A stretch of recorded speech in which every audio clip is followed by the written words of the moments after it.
security. We need to have food security. From EMB side, we say we need the real price of our production.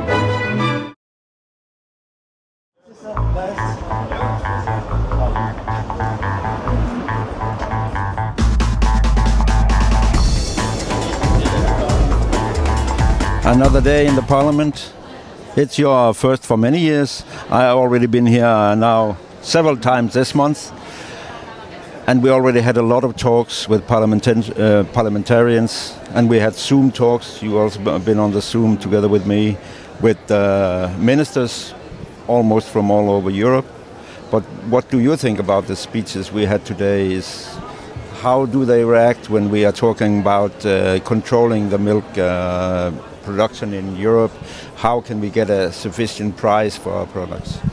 From one side, I take all these meetings is in a good atmosphere. Everyone wants to understand. Some information is, I say, new for the members of parliament. They don't involved in our problems, but it's very important to talk with them. Every half an hour we talk with them. They understand more and more about our problems, our solutions. We need real prices for our production with farmers. We need more subsidies, which we need just a normal price with our production. That's the main goal. And as we were discussing on our last meeting here this morning, you also brought up the subject of that we need to have a security. We need to have food security, not just that we can buy it somewhere, but that we produce it in Europe for ourselves. Yes, that's what I understand after the COVID time. The borders is closing, and when the borders is closing, we need to make a food by ourselves, by our citizens. And what I say, it's a question of national security in each country and in Europe, all Europe as well. I think that's one of the topics we have to really be clear on, and I could see he was listening, the parliamentarian. And another one topic what we talked in this morning as well is the young people. It's I think maybe it's a bigger problem, the mothers, because this age of the farmers is growing up year by year. My colleagues who is from young farmers organizations, they say they need just one thing: understand that agriculture is profitable business, and they are staying here. But the information what they get all around is maybe not to go to countryside. It's not easy and it's not comfortable, and its income is small, and we need more subsidies, and all the time we're fighting against subsidies. That's why I think the young people is not coming to countryside. And the things we tell them is, at the moment, we are putting a lot of pressure on using the UTP, the unfair trading practice, like they've done in Spain. They made this law that it's not legal to sell products below the cost of production.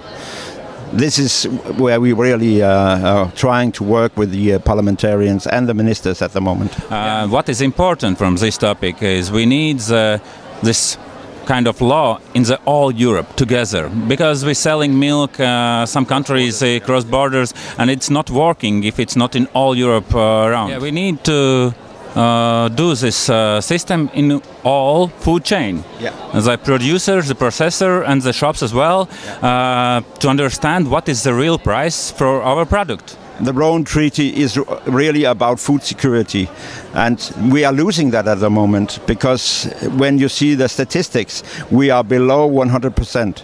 We are not self-supported at the moment. And from other side, we are for many years all around Europe, the better system is just economy, and the market free market is do everything.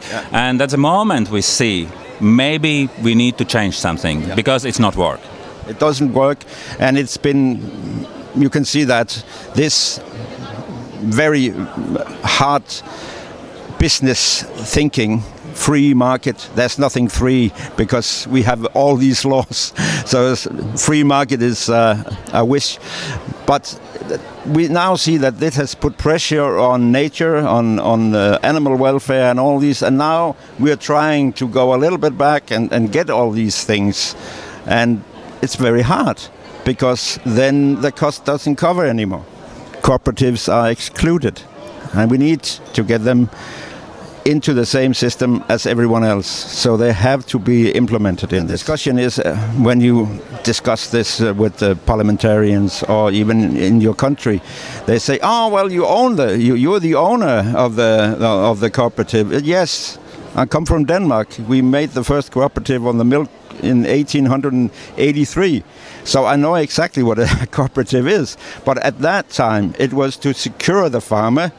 And everyone was meeting together because we had hundreds and hundreds of small cooperatives. So people could meet up and make the decision. Today we have one or two big ones in Europe running almost the dairy business. And you could say, well, you have your vote, but you're just one of thousands. And today, if you look at a cooperative, they are just run like a totally normal business. But they always, when you try to put pressure on them, they say, well, we are cooperative, so you have your freedom of speech and you have your vote. Main problem, we need, if we are in a cooperative, that must be interesting for the farmer. Yeah. The farmer is the main in a cooperative. We had demonstrations throughout of Europe for the last 2-3 months, especially.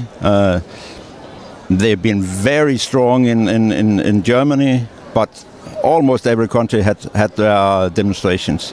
Not so much in Denmark, but it might come. Now we see that a lot of people are again planning to come to Brussels.